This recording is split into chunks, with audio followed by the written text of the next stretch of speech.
mais um ano chegando ao fim e você ainda escravo disso.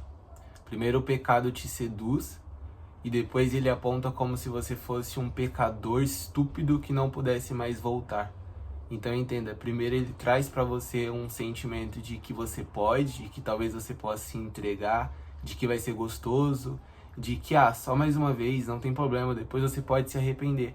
E uma vez que você cai nesse pecado, ele vai lá e te traz uma condenação. Uma vez que você está lá no chão, caído, cometeu aquele pecado, você está se sentindo péssimo, Satanás começa a trazer para sua cabeça como se você não tivesse mais redenção, como se não tivesse mais perdão para você. Então, uma vez que você está lá jogado no chão, lá você vai ficar. Você não tem mais chance de se levantar e, de alguma forma, receber perdão de novo por aquilo que você fez, que foi horrível. Já faz uns 3, 4 anos que eu me vejo livre desse pecado de estimação.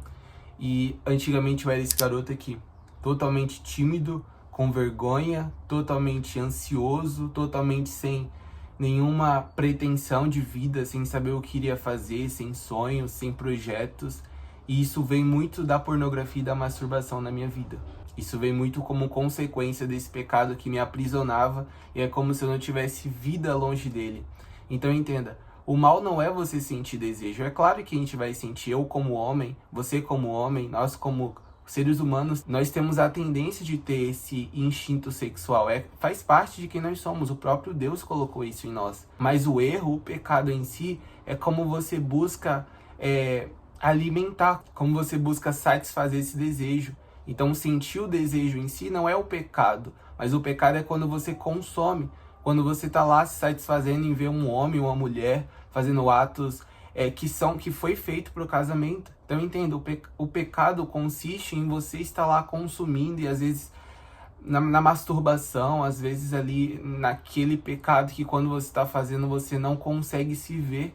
Então assim, cara, se percebe, coloca-se em terceira pessoa, imagina você lá no quarto, no banheiro, seja lá onde for, você lá se satisfazendo, vendo um homem ou uma mulher que você nem conhece, fazendo um ato lá que foi feito pro casamento, o ato sexual, e você se masturbando e você de alguma forma se satisfazendo com aquilo, se coloca em terceira pessoa, isso é algo horrível. E assim, isso só se vence não com métodos. Eu já vi vários métodos aqui na internet, pessoas falando que, se você tomar banho gelado, busca não ficar muito tempo sozinho, busca não ficar mexendo no celular, busca não ficar fazendo isso, busca não ficar fazendo aquilo, como métodos mesmo para você não cair nesse pecado que é terrível. Mas a verdade é que, como qualquer um outro ídolo, a pornografia ela não vai simplesmente ser vencida por ser vencida. A pornografia, como qualquer outro ídolo, ela precisa ser substituída. Então, se tu é cristão como eu, tu precisa substituir o ídolo da pornografia, o ídolo da masturbação, o ídolo de estar lá se entregando a esse momento prazeroso ali do seu dia, pelo próprio Deus. Então, assim, se você precisa desenvolver um amor pelo próprio Deus em você, a ponto de que quando você se vê nesse pecado, ou quando você se vê tentado a fazer isso, a praticar esse tipo de erro, você vai se lembrar que você ama a Deus. Ou então você vai estar tão apaixonado por Ele que quando você se vê tentado a cometer isso, você vai sentir vergonha. Por você tanto amar a Ele, você vai abrir mão disso. Então assim, não é que o pecado seja você sentir esse desejo, o pecado é você se entregar para se satisfazer esse desejo das formas mais baratas possíveis, na pornografia, na masturbação, coisas horríveis. John Piper diz que a pornografia é uma falta de fé. Por quê? Porque você não consome pornografia com o seu pai no lado, você não consome pornografia com a sua mãe na sala, você não consome pornografia com a sua família presente.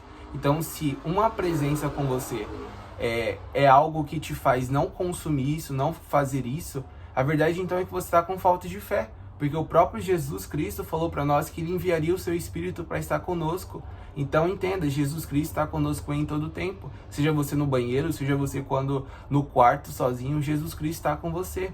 Então entenda, John Piper sustenta isso dizendo que é uma falta de fé. Você não acredita que Ele está com você. À medida que você entende que Jesus está com você, você não vai sentir mais coragem de praticar esse ato.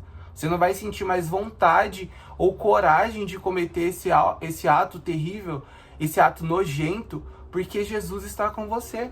A presença dele vai te ajudar a se livrar disso.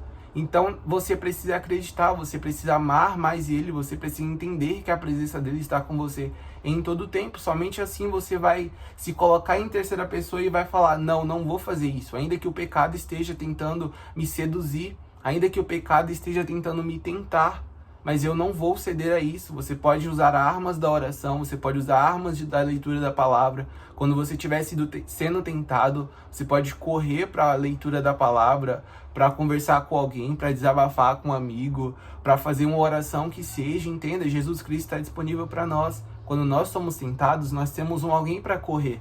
Nós não precisamos mais nos entregar a isso. Como eu falei no começo, o diabo primeiro ele vem te seduzir. Então é maravilhoso quando ele tá lá tentando te seduzir, mas entenda, cara, à medida que você cair nisso, você vai se arrepender depois. Então não faça nada que você vai se arrepender depois. E com isso o pecado, não faça o pecado que você vai se arrepender depois, porque é horrível o sentimento depois. Então, como eu falei, na verdade você só vai vencer esse hábito à medida que você vai substituindo ele pelo amor a Deus. Como qualquer outro ídolo, ele não pode ser simplesmente tirado ou cortado, ele precisa ser tirado e substituído. E quando Deus está no lugar de Deus, ele não é um seu ídolo, ele está sendo o seu verdadeiro Deus. Então você só vence o pecado da pornografia, aquele hábito que você já tem no seu dia a dia, colocando Deus no lugar dele na sua vida, amando ele acima de todas as coisas, acima de você mesmo. Somente assim você vai poder vencer o pecado de estimação que existe em você. E outra coisa, não é que há força no seu braço suficiente para você vencer o pecado, vai ser na base da força dele. Por isso eu falo que é na oração, na leitura da palavra, que você pode correr para os braços dele. Não é na força do seu braço, não é o quanto você consegue ficar longe desse pecado. É como ele pode te ajudar a se livrar disso. Entenda, você não está nessa luta sozinho. Você não está nessa luta, você não precisa lutar ela sozinha. Você não precisa lutar essa luta sozinho. Você tem um amigo para te ajudar. Então, quando você estiver sendo tentado, quando você estiver se vendo ali pronto a ceder ao pecado, à tentação, você tem que se lembrar que existe alguém do seu lado. Você tem que se lembrar que o Espírito de Deus está com você. Você tem que se lembrar que existe um amigo com você. E quando você se lembra disso, é como sua mãe estivesse ao seu lado. É como seu pai estivesse ao seu lado. Você não faria isso na presença deles. E assim com Deus. Deus está com você, você precisa se lembrar disso. E essa lembrança de que Ele está com você vai te ajudar a você vencer essa tentação. Vai te ajudar a você vencer esse pecado. Então, à medida que você vai orando, à medida que você vai lendo a palavra, vai conhecendo quem Ele é, esse amor por Ele vai aumentando cada vez mais. E ao invés de você sentir a tentação de se entregar ao pecado, você cada vez mais vai sentindo nojo. Você cada vez mais vai sentindo raiva. Então não é que você vai deixar de ser tentado. Satanás está como um leão ao nosso redor. Mas a verdade é que à medida que ele agora vai nos tentar, você vai usar como armas da oração, você vai estar forte espiritualmente. E como eu falei, não por você mesmo, mas porque o próprio Deus vai te ajudar, o próprio Deus vai te capacitar. Você não precisa lutar essa luta sozinho. Eu espero que esse vídeo aqui tenha te ajudado de alguma forma você vencer esse pecado, que eu sei que está presente no mundo inteiro e na igreja não é diferente. Tem pessoas, tem jovens, tem meninos, tem meninas na igreja de Deus ainda aprisionado por esse pecado. E assim como eu um dia já fui liberto disso, eu espero que você também seja liberto e que esse vídeo possa te ajudar de alguma forma. Se você não me conhece, eu sou Vitor Kaique. Se gostou desse vídeo, pode se inscrever aqui no canal, curtir e me segue lá no Instagram. Deus abençoe.